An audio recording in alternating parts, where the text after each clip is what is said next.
안녕하세요. 미국 주식으로 편안한 노후 준비 중경투 TV입니다. 오늘 중국 전기차 바이두 분위기가 엄청 좋았습니다. 상장 이래로 271달러 신고가 찍었고요. 이번에 신고가 찍은 것은 바이두가 중국 수도 베이징에서 자율주행차 도로 테스트 3년 연속 1위 했다고 보고서가 나와서 그런 거고요.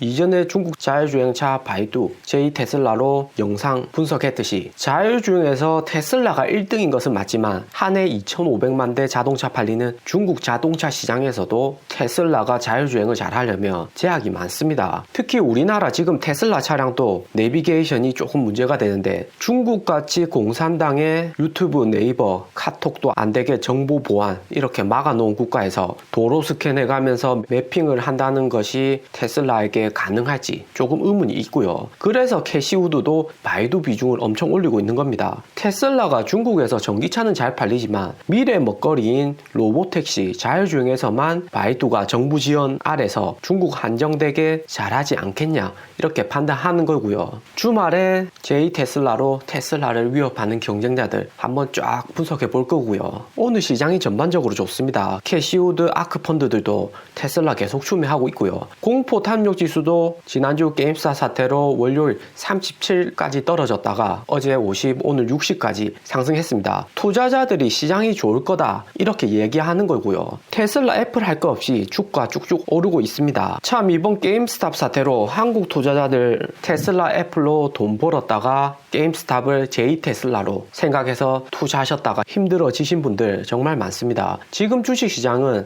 유동성이 매우 좋은 시장이고요. 미국 정부에서는 코로나 때문에 금리를 올릴 수도 없고 백신 개발되고 코로나 상황이 조금씩 나아지면서 취업지수도 올해 들어 최고로 좋아졌습니다. 주식시장이 아주 좋죠. 하지만 오늘 또 루이싱커피 작년 5월에 나스닥 상장 폐지됐다가 이번엔 결국에 미국에서 파산 신청했고요. CEO로도 쫓겨났습니다. 중국 내에서는 300개 이상 매장이 아직까지 유지는 되고 있는데 루이싱커피가 너무 나스닥하고 미국 시장을 만만하게 봤고요. 니오데이 때 니오도 전고체 배터리니 완전 자율주행이니 이야기했지만 중국 기업들은 중국 내 시장이 크기 때문에 테슬라처럼 꾸준히만 하면 충분히 살아갈 수 있는 시장입니다. 너무 단기간에 포장하고 투자 유치하려고 하니까 이런 악순환을 초래한 거고요. 단타 투자자들이나 빅 이벤트, 급등주 원하는 것이지 제대로 투자한다면 꾸준히 장기로 갈 수 있는 이쁜 차트 나오는 이런 종목을 선택해야 되는 게 맞고요.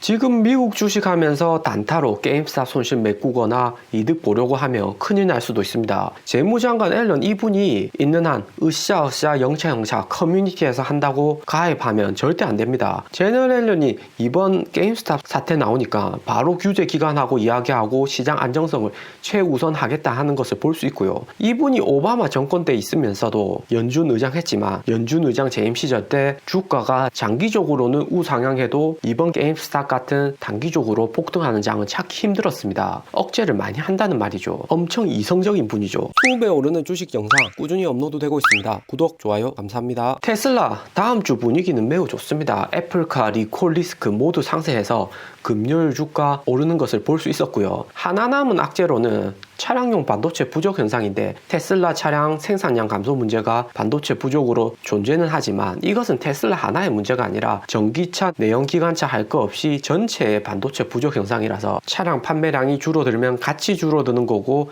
테슬라에게는 크게 영향을 미치지 못할 듯 합니다. 요 며칠 테슬라 주가 못 오르게 막고 있는 것이 경쟁자 리스크였는데요. 테슬라 시총 급등하고 일론 머스크 1등 부자가 되면서 이 기업 저 기업 모두 테슬라 따라 한다고 기존의 보수적인 투자자들도 전기차 해야 된다고 목소리를 높이고 있고요. 어제 애플, 기아차하고 협력해서 조지아주에 4조 투자하겠다는 뉴스 이외에도 120년 된 포드도 이제서야 백기토항했고요. 그래도 내연기관이 최고라고 밀어붙인 포드가 이제서야 전기차에 32조 올인한다고 얘기합니다. 포드는 미국의 2등 차량인데 이번에 전기차에 220억 달러, 자율주행에 70억 달러를 투자한다고 합니다. 애플이나 포드는 늦었다고 생각하시는 분도 많은데 이 기업들도 어쩔 수 없는 선택이고요. 기존의 투자자들 성장 동력 잃은 보수적인 기업들 팔고 테슬라, 바이두, 애플로 이동하는 겁니다. 애플과 같은 기업들이 아무리 펀더멘탈이 강하고 현금이 많아도 결국에는 기업이 새로운 비전이 있어야 하는 거고요. 그러니까 테슬라가 새로운 비전과 이번에 딜리버리 50만 대까지 나오니까 시총이 800조, 1000조 이렇게 갈 수가 있는 겁니다. 결국에는 주식은 꿈을 먹고 투자하는 거고요. 그게 정확하게 맞아 떨어지면 제2 테슬라 되는 거지요. 여기 전기차 자율주행하는 기업들 말고도 정말 많은데 전기차 자율주행은 정말 대세는 대세입니다. 글로벌 기업들이 다들 성장 동력 떨어지니까 신사업에 직접적으로나 간접적으로 투자하는 거고요. 완전 춘추전국 시대네요. 2-3년만 지나도 여기서 사라질 기업들은 엄청 많을 듯 합니다. 애플은 이번 4분기에는 1천억 달러 매출 돌파하면서 EPS 1.7달러 어닝 서프라이즈 했고요. 하지만 주가를 봤듯이 어닝 때에 145달러 신고가 찍었다가 코로나 이후 가이던스 제시를 못하면서 주가는 현재 130달러대로 떨어졌습니다. 그나마 애플 전기차 한다고 이야기하니까 120달러에서 주가가 상승한 것이지 1분기 실적 나오고 애플 전기차까지 확실한 그림이 그려져야지 주가가 140달러 다시 돌파할 수 있을 듯 하고요. 애플은 4분기 실적에서 코로나로 인해서 재택근무가 늘어나고 각 제품 판매량이 20%씩 팍팍 증가했습니다. 대신에 1분기 가이던스를 제시 안 했다는 것은 1분기 실적이 이상적이지 않을 수도 있다는 이야기가 됩니다. 컨센서스, 가이던스 헷갈려 하시는 분들이 있는데 컨센서스는 시장에서 증권사 애널리스트들이 애플이나 테슬라 실적 얼마 나올 것이다 예측하는 것이고요.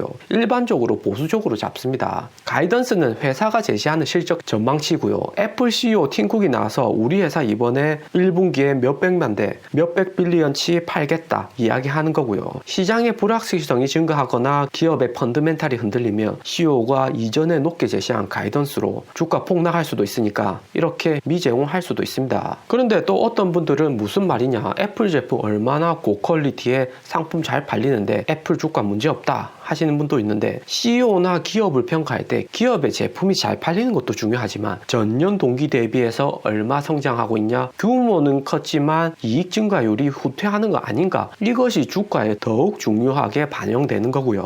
이 같은 이유로 애플이 전기차에서 좀 더 속도를 내려 하는 것 같습니다. 전기차 자율주행은 테슬라가 압도적인 1등이지만 이전부터 항상 이야기했듯이 2등, 3등도 충분히 살아남을 수 있는 시장이고요. 스마트폰 구매하면 아이폰이 가장 좋지만 가격이 너무 비싸죠. 가성비 따지고 게임 안 하고 이러면 중국 샤오미도 쓸만합니다. 삼성 저가폰도 나쁘지 않고요. 자동차는 글로벌에서 연간 5천만 대 판매되는 큰 시장이고 전기차는 이제 3% 정도 비중으로 테슬라는 그 안에서 20% 이상의 시장 점유율을 가지고 있을 뿐입니다. 테슬라 시장 점유율이 계속 높아는 지겠지만 다양한 소비층들 다 만족시켜줄 수는 없는 겁니다. LG폰이 상대적으로 별로라도 LG폰 사면 사은품에 갖가지 혜택 주고 디자인 예쁘고 하면 구매하는 소비층은 항상 있습니다. 현재 애플에서 제품별 매출 비중을 보면요, 아이폰이 59%, iOS가 14%, 그 다음 웨어러블 액세서리가 12%, 아이패드, 맥 순인데요. 애플은 전체 상품에서 마진율을 38%나 가져오고 있습니다. 그리고 고급형 브랜드 이미지를 잘 유지해 오기 때문에 이렇게 고마진율이 가능한 거고요. 테슬라 모델 3가 중국에서 20% 마진율을 기록하고 이번에 전체적인 차량 판매 마진율이 24%까지 낮아진 것과 비교하면 애플카 출시될 때면 확실히 애플 매출 비중에서 애플카의 점유율은 높아질 듯 하고요.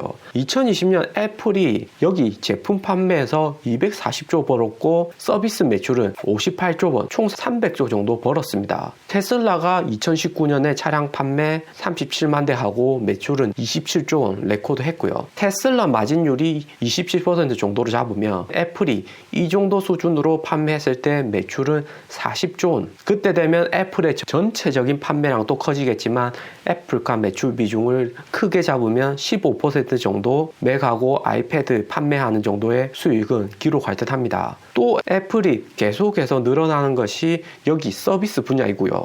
이번에 YoY 24% 증가했는데 테슬라 전기차 보면 알 수 있듯이 아이패드 같은 커다란 터치 스크린 있고 게임이나 FSD 자율주행 다운받는 것처럼 결국에는 애플카는 애플의 iOS를 쓰게 되는 거고요. 애플카부터 시작해서 아이폰까지 연동하고 애플페이로 결제하고 음악 듣고 풍부한 iOS 서비스를 애플카에서 즐길 수 있는 거고요. 때문에 이 서비스 부분이 더 많이 커질 수 있을 듯 합니다. 그리고 애플 하면 고성능 반도체 설계 능력이죠. 테슬라보다는 후발주자이지만 애플 하면 현금도 풍부하고 TSMC나 ARM하고 오랜 기간 협력을 많이 해오고 있기 때문에 자율주행 AI도 잘하지 않겠냐 하는 겁니다. 차량은 개발 중이지만 자율주행 테스트 라이센스 획득했고요. 테슬라에 비하면 시작은 늦지만 애플은 애플입니다. 그래도 이번에 테슬라에 한국 투자자들이 제일 많이 투자했지만 그 다음은 애플에도 많이 투자했고요. 중경투 TV는 테슬라 위주로 분석하고 애플하고 전기차 반도체 기업들도 이슈 있을 때마다 꾸준히 업로드하고 있습니다. 오늘 영상은 여기까지입니다. 투자에 도움 되셨으면 하고요. 영상이 좋았다면 구독과 좋아요 부탁드립니다. 감사합니다.